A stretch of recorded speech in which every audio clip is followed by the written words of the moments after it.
So I'll back up. Even though we weren't scheduled to have a class today, I think we were earlier this morning at the Ganges River, I had a different class planned for that. And it was going to be based on the temple that we were going to go to, that we ended up not getting to go to because of the time factor and going to the RT. But what I was saying is I wanted this class to be a little intentional because there's a lot of intention-based things happening around us in India. And when I was coming over in the 90s as a flight attendant, there was a small base that we had, about 100 flight attendants in Boston. And they were gonna send all the new hires because they had started this new route and announced this new route. And the buzz around the crew members, nobody wanted to come here. People were nervous or scared to come here for this, that, or the other reason. And everything inside me said, go. So I put in my transfer for Boston, not knowing if I would get it, not knowing if I got into Boston, if I'd even get the route. And everything in that job is based on seniority.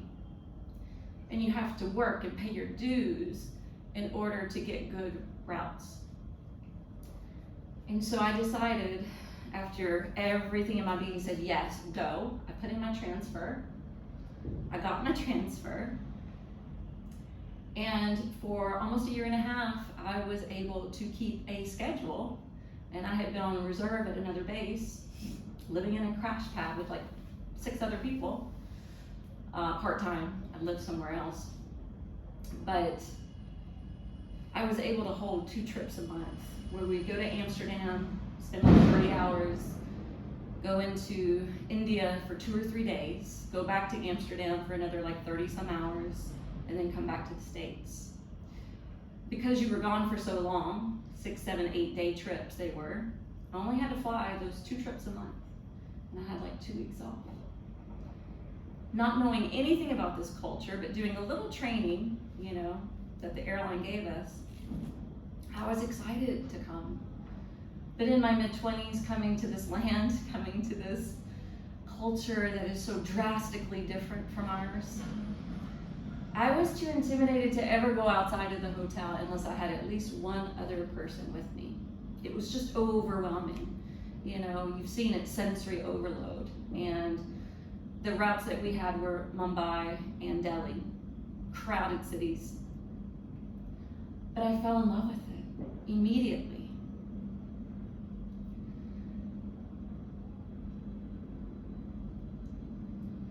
Then, as the senior flight attendants started finding out India was awesome, and we were all loving it, they started trickling into the base, which started knocking me down in seniority. And so I put in my transfer to New York so I could keep my Amsterdam routes, but I had to give up India.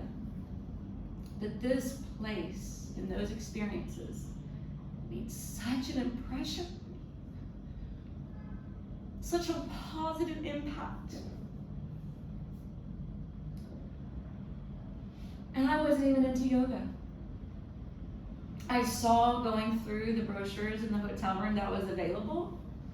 Here in Rishikesh, we see, you know, yoga signs and yoga training, and it's the yoga capital of the world. I'm not sure what it was like in the 90s, but there was nothing like that here. Nothing obvious of, I mean, you would have to look for it.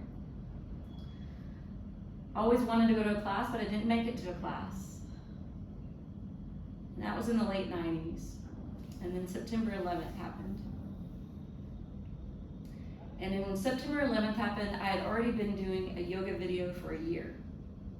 I started online in a way, not on the internet, but with a DVD, because I was too intimidated to go to a class. What if I'm not good enough? I don't know what they're doing. What if I don't understand it? So I did a video to get familiar with it. And when 9/11 happened and I got stuck in New York for 5 days and couldn't get home, when I finally got home, I heard it. Go to yoga. yoga class. I was too intimidated to go to a studio, so I signed up for Ladies Total Fitness. And I knew there was going to be yoga classes there. Come to find out, my first teacher owned a yoga studio. Her name was Jan Thrasher at 1-2 Yoga in Donaldson. As you can see, I've moved back to Donaldson. Life is sickler. I've come full circle again. That first class, live class, changed my life. Within 2 weeks, I had a mystical experience on the mat. And it was in Shavasana. All that emotional distress from 9/11, all of the kind of pissed offness and anger that I was holding in my heart for lots of reasons, going through periods in my life of being suicidal, lifted. It left. I felt it leave my body. I was so much lighter, so much clearer. I was like, whoa, what just happened? What was that? I didn't know what to do. Like, everybody was leaving class and I'm still sitting there, like, blown away. I've always been a music girl, and I used to have my music up loud in the car. Now I drive around in silence. When I got in my car, the music blared, I immediately turned it off. And I went home and sat in meditation, not really even knowing what meditation was.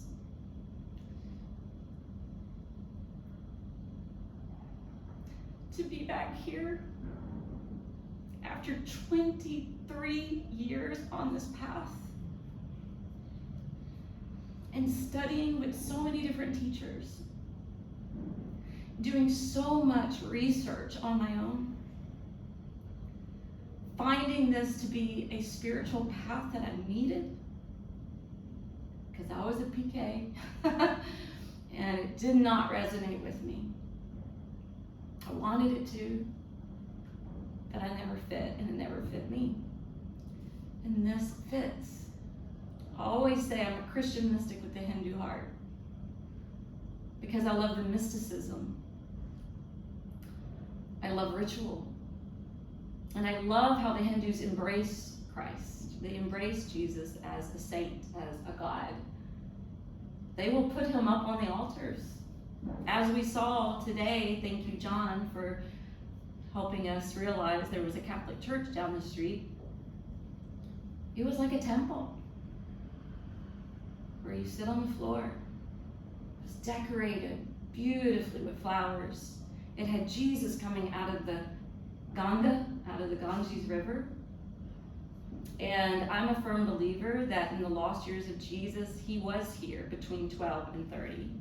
He was studying with the rishis. He was learning miracles.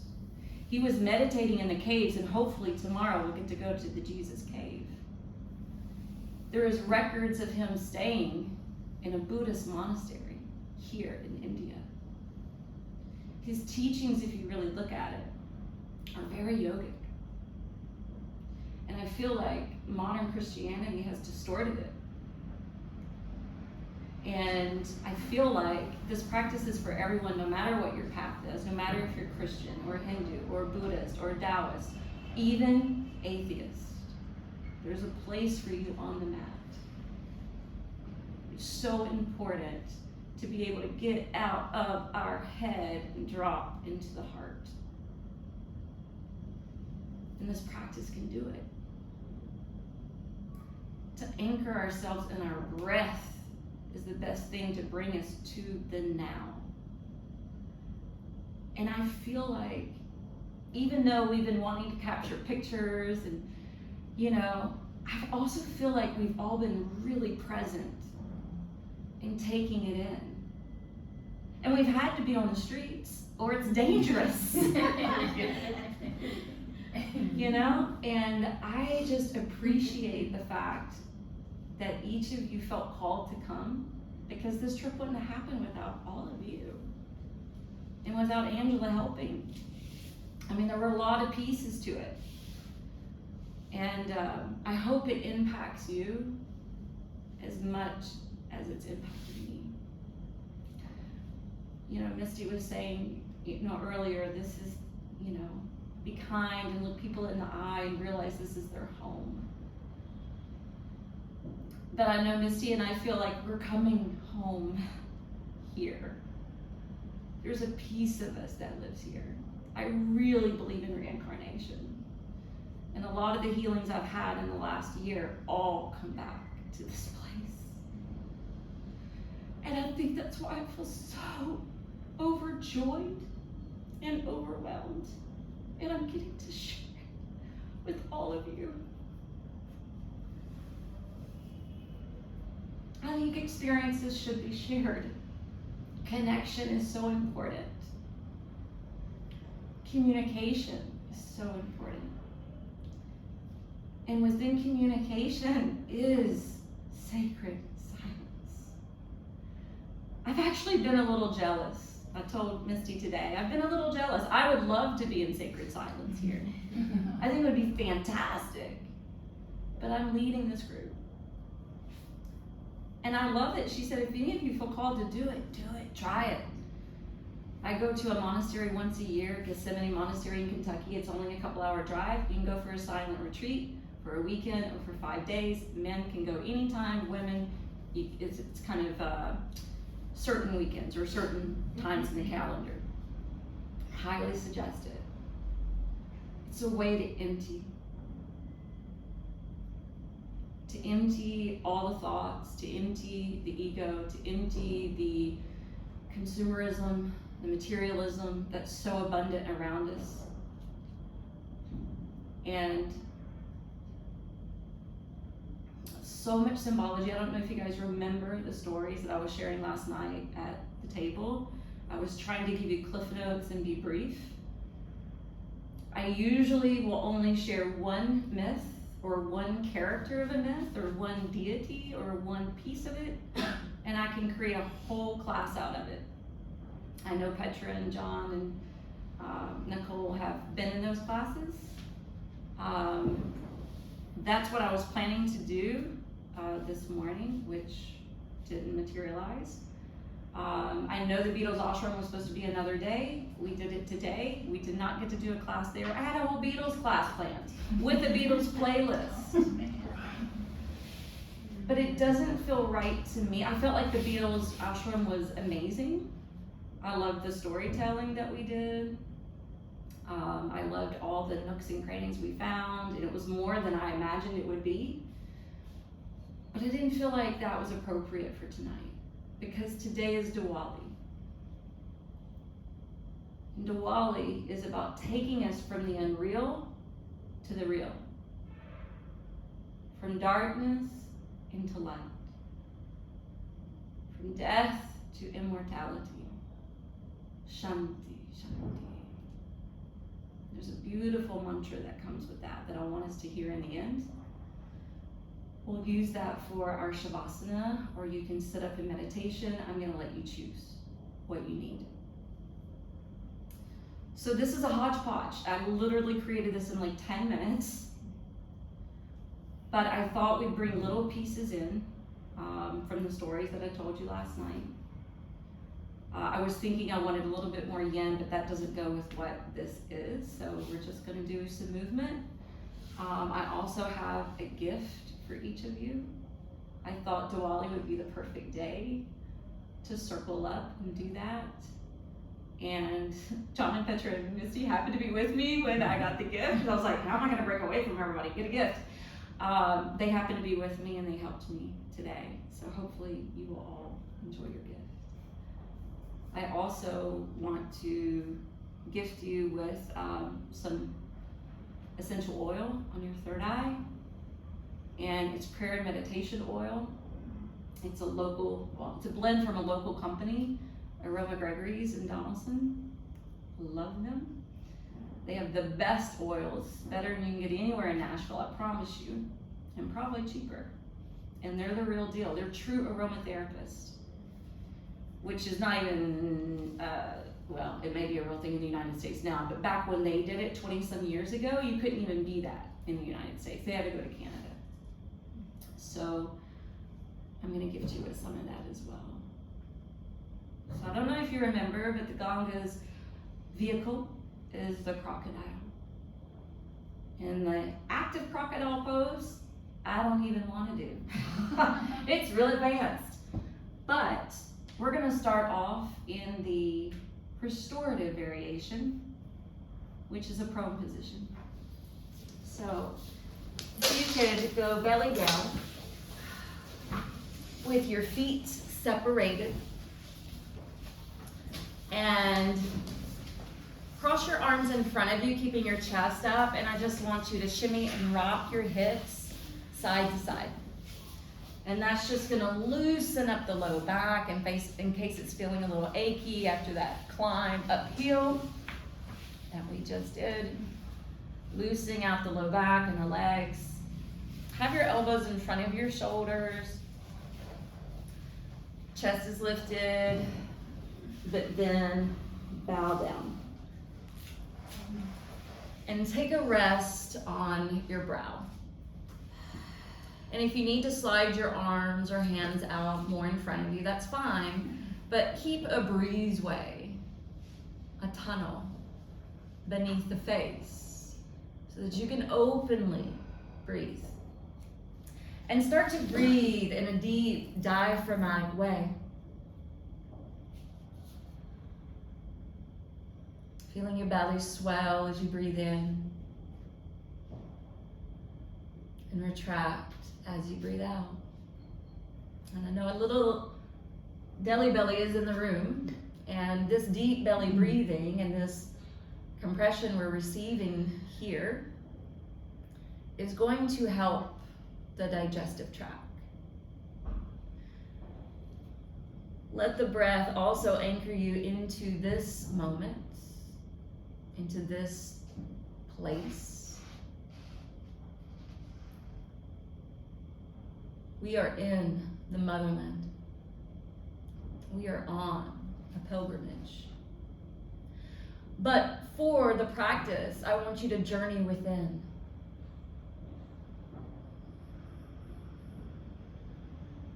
There's a mantra you can use, Sat Chit Ananda. Sat Chit Ananda. Sat Chit Ananda. Existence, consciousness, and bliss is the meaning. Let's breathe and move our way into a state of bliss. Continue to breathe and breathe well.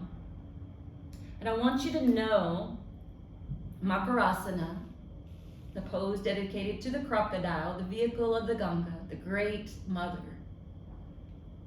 represents chaos before order. So you may find that your mind is swirling or emotions may be circulating within, or even a little bit of unwellness in your core.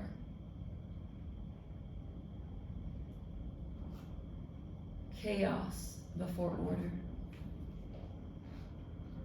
It also can represent spiritual ignorance. And the Ganga is about spiritual enlightenment. So think of this as like a pose of prostration, bowing down here before Shiva. Or you could think about bowing down before the great holy river. Let's take 3 more deep breaths.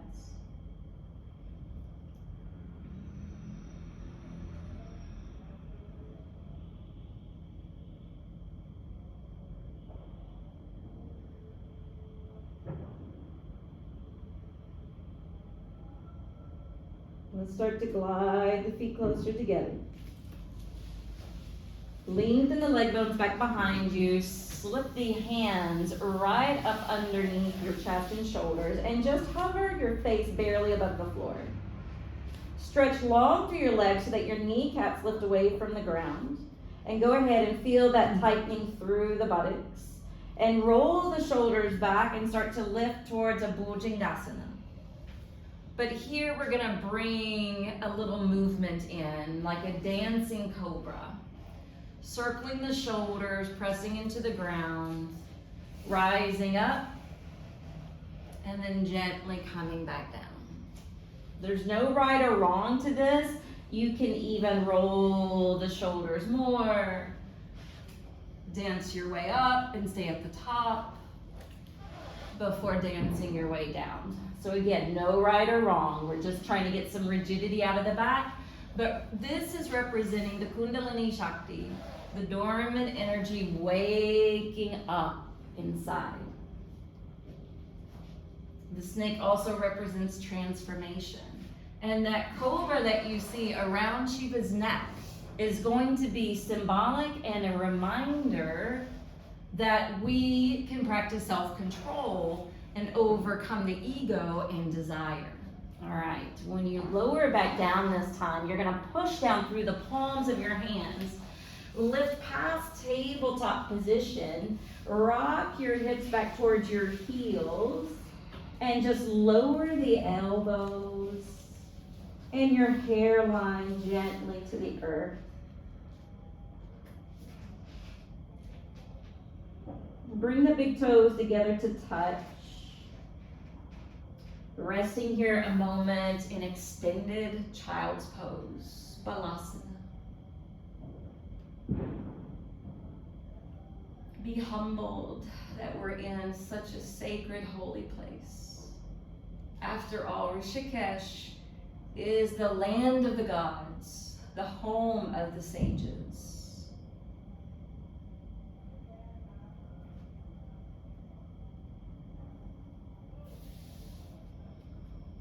On your next in-breath, we're going to come up to a variation of swan.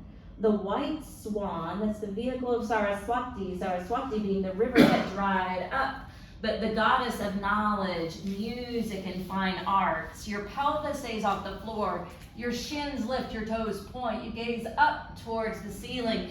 But as you exhale, you're gonna rock back, keeping the hands super glued to the mat, keeping the elbows off the floor this time, and stretching into the pits of the arms. And then you're rocking forward on the in-breath, this variation of swan. And exhale, rocking back into extended child's pose. Coming forward again on the in-breath and releasing back on the out-breath. That white of her dress, of the swan, of the white lotus, is about purity and innocence. The next time you rock back to extended child's pose, inhale, come forward again, tabletop position. Exhale, curl the toes under, lift and elevate your hips skyward. Push back away from your wrists, holding downward facing dog. The teacher this morning called it mountain pose, right? And it does mimic a mountain. Remember, the daughters of the Himalayan mountain is Parvati and Ganga. The story of Shiva's hair bringing the Milky Way down from the celestial skies, down to the top of the mountain, flowing down to the city that we're in here now. The other story of the great Ganga being created, Vishnu, the god of the seas, going up to heaven to see Brahma, and Brahma welcoming him and washing his feet, and the water that fell from the heavens came down to the earth to create the Ganga. Press into the palms of the hands, lengthen through your arms, lift your sit bones up, up, up, up, up. And now walk your hands back towards your toes, releasing yourself into your Uttanasana at the backside of your mat. Just fold in half. Let your neck go, let your arms go. Our hamstrings need this after our walking today. As your head bows, feel free to add in a little movement, or you may discover energy's vibration anyway. There may be some natural movement occurring. Focus on your breath work. Breathe out to a longer count or longer degree. Allow yourself to surrender.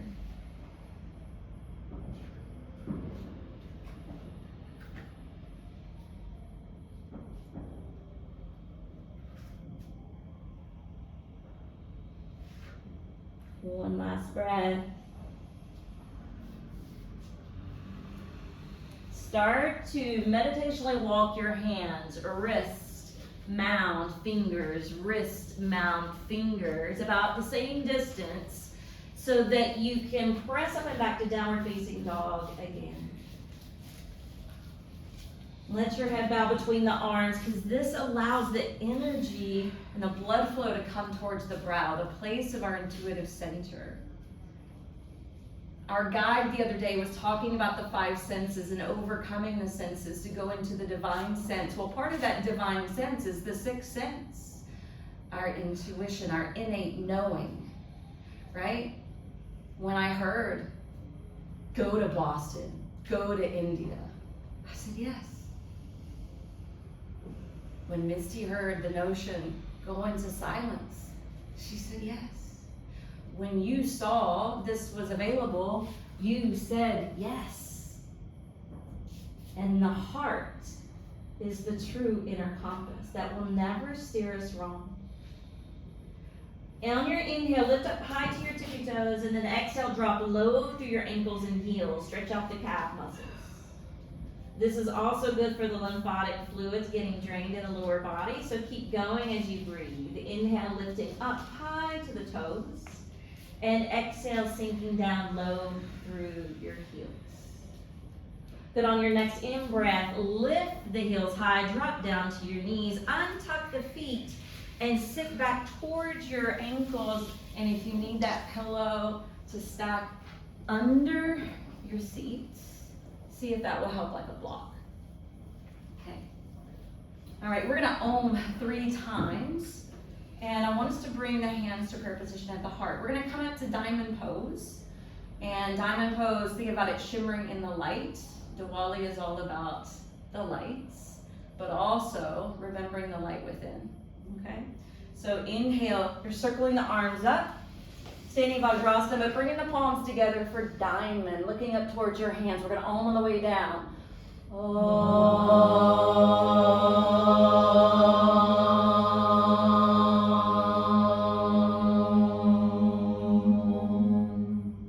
Perfect, so beautiful. Again, inhale.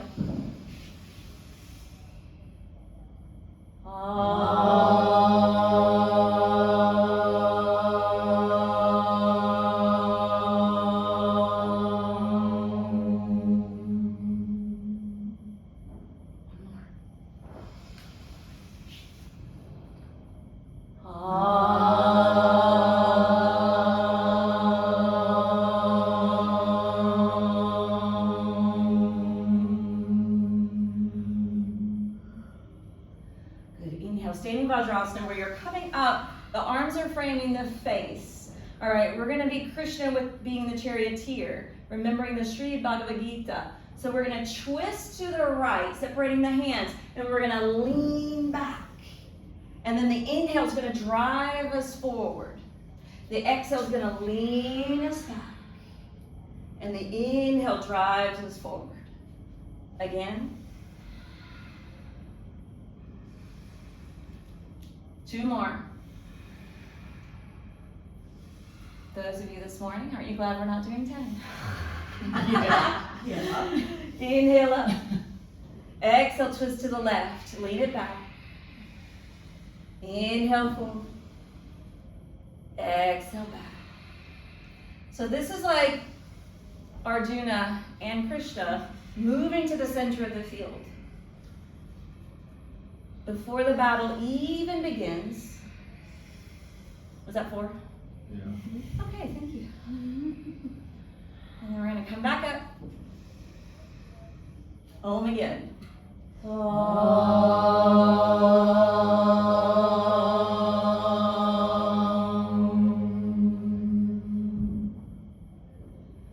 going to come forward to hands and knees. Curl the toes under, pop back up, downward facing dog. If your calves were feeling like they were getting a little bit of a cramp with that last maneuver, probably because they haven't been stretched enough. So walk the dog here. Bending one leg, straightening the other, and then pushing that heel downward. All right, let's travel the feet forward towards the top of the mat. Folding again in half, Uttanasana. Let your arms relax, your neck relax. Collect at the crown of your head.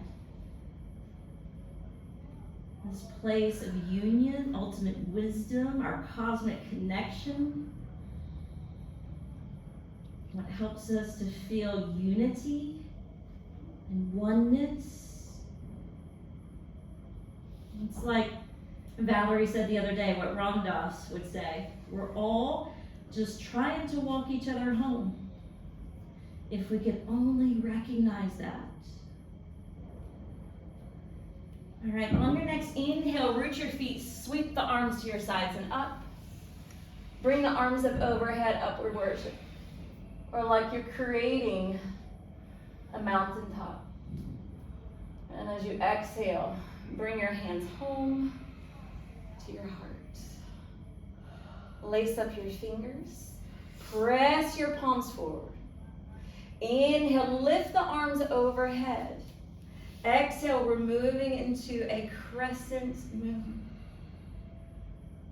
So earlier today, when we were looking at the statue down by the river, I can't remember who said, but someone said, well, who is that one? And I said, Shiva. He was sitting on tiger skin. He had the cobra wrapped around his neck. And he had the crescent moon on his head. The crescent moon represents time. The cyclical nature of the universe. The moon phases, how it waxes and wanes. And Shiva and Kali are the god and goddess of time. On your next inhale, rise back up. As you exhale, take it over to the opposite side. Breathe into that side panel of the body. The left side being the feminine, the right side being the masculine. And learning how these deities are usually partnered up, even in their different incarnations. All right, on your next in-breath, gently come back up to the top, and then exhale, lower the arms down. We're gonna step back with the left foot. And as you step back with the left foot, secure your feet. When we're in any yoga pose, we want to focus on the foundation and move up. So if your feet are firmly planted, if you're really rooting them down, your legs are lining up, the legs are engaging, and then zip up through your midriff. Bring your arms in front of you. Curl the fingers in. Arjuna's and Shiva's weapon of choice was a bow. So we're gonna pull back the bow with the left arm. Keep your hips square. Take that thumb to the top of the head. I promise you, somewhere on your head, you're touching a marma point, which is why I say, if you're gonna get a head massage, you have to do it India. Look at your right thumb now. Start to twist and rotate to the right. This does require some focus and balance. Focus and balance. Set that drishti on your right thumb. Go a little deeper if you can. Breathe. And please affirm mentally within, I am focused on sending my own love out into the world. I am focused on sending my own love out into the world. As you exhale, keep gazing at your right thumb, keep gazing at your right thumb as you unwind from the twist. Relax your arms. Step up and step back with your right.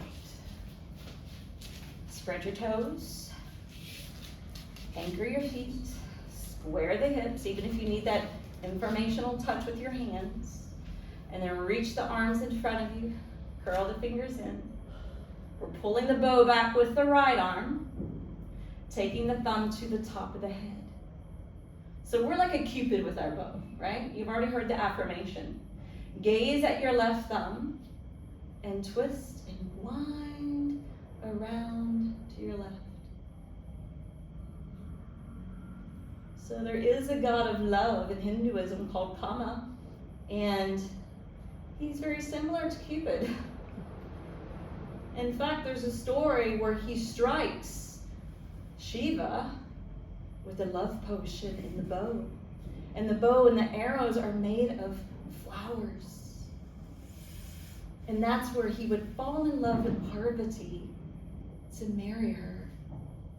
After she had been trying and vying for his attention, but Shiva's always sitting in meditation and he didn't take much notice. All right, go a little deeper if possible, don't force. And affirm, I am focused on sending my love and light out into the world. I am focused on sending my love and light out into the world. As you exhale, start to unwind slowly. Keep gazing. When it's back in front of you, release your arms, step up to the front. All right, so the third river is the daughter or personification of the daughter of the sun. So we're gonna do Surya Namaskara. Hanuman, who we've been noticing, also was taught by the sun. As you inhale, sweep the arms to your sides and up. You can keep your chin parallel to the ground. And as you exhale, bring the hands down to the middle. Humbly bow in reverence. Inhale, lift and lengthen out halfway. Look out with your eyes. Shine out with your heart. And then exhale, gently bow out. On your next inhale, step back with your left foot. Lunge that right knee, step onto the fingertips. Holding here first. And then sink the back knee, untuck the back toes. Drop onto your fist. And let's just release this iliopsoas muscle a moment. And then we're gonna rock back and forth to half Hanumanasana. Just a half split. We're not going into the full splits tonight, sorry. You can if you really want to, Petra. All right, stack them to the fingertips. Slide your hands back. Start to rock your hips back and flip the right toes up in the air. Good, if you want to surrender and bow over that front leg, you may, if that's available. So remember when Sita, Rama's wife, was kidnapped. He went to the edge of the land, gazing towards Sri Lanka, and he was like, she's there. And he took that leap of faith, and he discovered she was. So when we're in these poses, this is what's so important about the symbolism and learning the stories, because this is the land yoga stems from. There's a purpose to the name. There's a purpose to the stories. This is about you going inward and considering, am I taking leaps of faith? Am I trusting and being guided from my own intuition? This is one of the lessons to learn. Let's go ahead and walk the hands forward, come back to the sole of the foot, lift the head. As you exhale, walk the hands back, straighten the front leg, and release. Again, inhale, coming forward, stamping down on the right foot, lifting the head and the heart. And then slowly walking it back. If at this point you want to slide your right foot back and sit inside that left heel, you can. If you would rather stay lifted, doing the same half Hanumanasana that Petra's doing, that's fine. But you're gonna fold again. And as you fold, we're gonna include the affirmation for this particular pose. It's actually one that I created from an Emily Dickinson poem. And it's, I choose to dwell within infinite possibilities. I choose to dwell within infinite possibilities. Please know your potential is great and the possibilities are endless. It's our own ego that gets in the way. Now slowly lift up.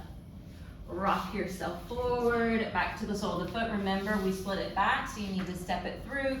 Have your hands framing that front foot. Curl the back toes under. Step it into plank. Exhale, rock forward, lower down, chaturanga. Inhale, rise to up dog. Exhale, roll it back. Downward facing dog. Head between the arms, gazing back towards your feet. And this pose can be very calming to the nervous system. We're going to do that sequence to the left side. So let's step the left foot all the way forward and up between your hands. Give yourself a helping hand if need be. Go ahead, we'll hold the lunge for just a moment because we did that previous side. Coming to the fingertips, front knee aligned over the ankle, back side plucking up towards the sky. Exhale, drop the knee. Untuck the back foot, come to the fist, and we're just going to momentarily hold this position. Breathing in and out fully and completely through the nose. When you're ready, walk it back. Flex the foot.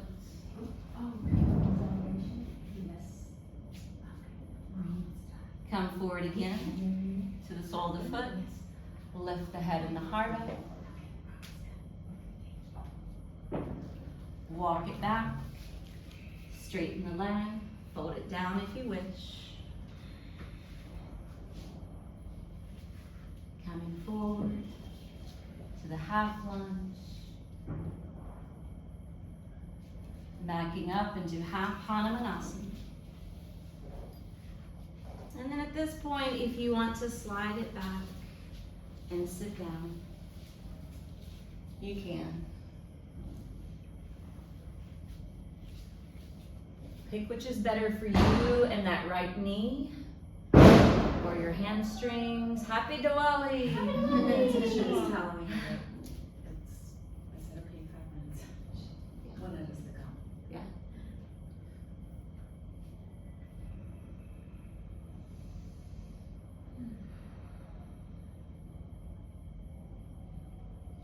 All right, we'll close out the Surya Namaskara. So we'll slowly come up. Walk the foot back. Curl the back toes under. Step it to the front. Lift the hands to the shins. Lengthen out to the vertebrae. Exhale, roll it down. Inhale all the way up. And then bring this attitude of gratitude down into your heart space. As we bring it back to the floor, you can separate your feet. You can drop down into Malasana squat. Some of us have been a little constipated, and this pose is great for that. Which is one reason when I did my training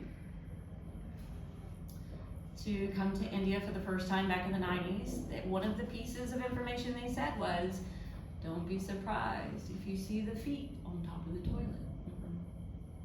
It's not only because that's the way they're used to going to the restroom, but this is the proper way to eliminate, even the proper way to give birth. So we'll just hold it for a little bit.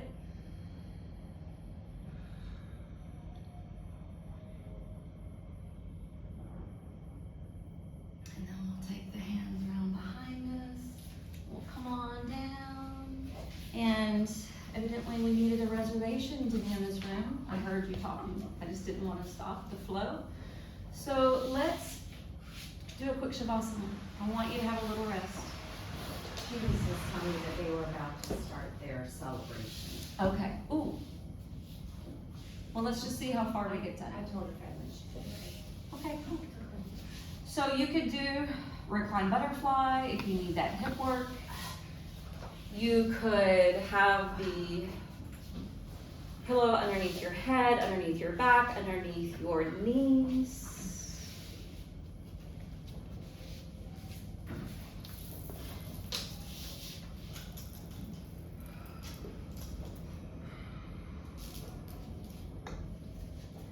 So before the fireworks get going, I want you to just think about that mantra, Sat Chit Ananda. I want you to say it 3 times with me out loud. Sat Chit Ananda. Sat Chit Ananda. Sat Chit Ananda. In a whisper. Sat Chit Ananda. Sat Chit Ananda. Sat Chit Ananda. Silent mantra repetition until your mind gets quiet, and then you can let it go.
Existence,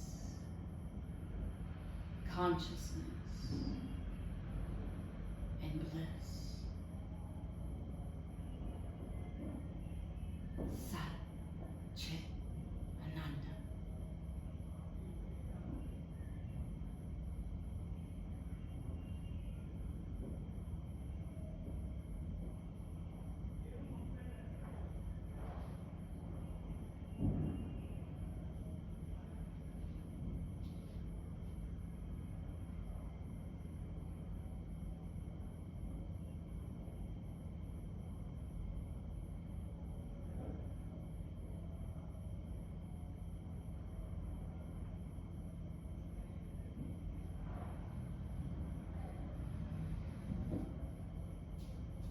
Take a deep breath in through the nose, side out through the mouth. Remember, the Ganga represents purification and cleanliness. This is a cleansing breath. Do it again.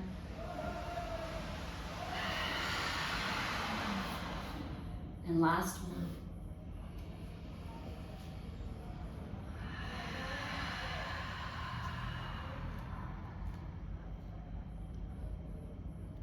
Begin to bend your knees. You can hug them in. You can rock side to side.